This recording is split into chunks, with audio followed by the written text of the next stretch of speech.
In this guide, I'm going to show you how to take HD pictures on Snapchat. This is Miguel from JustBoz, and before we get into this guide, make sure to like the video and subscribe to the channel with all notifications on for more content like this. It really does help out the channel and we'd greatly appreciate it. If you have any questions, just ask them down in the comment section below. I'm going to be doing my best to reply to every single comment down there.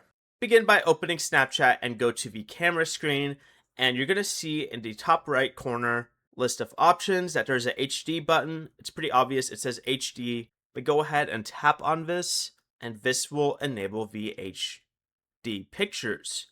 Go ahead and take your picture normally and Snapchat will capture it using the higher quality setting. To disable it, all you have to do is go back to the screen and tap on it again. Before you leave, remember to like the video and subscribe to the channel with all notifications on for more content like this. It really does help out the channel and we'd greatly appreciate it. And if you did have any questions, just ask them down in the comment section below. I'm going to be doing my best to reply to every single comment down there. Peace.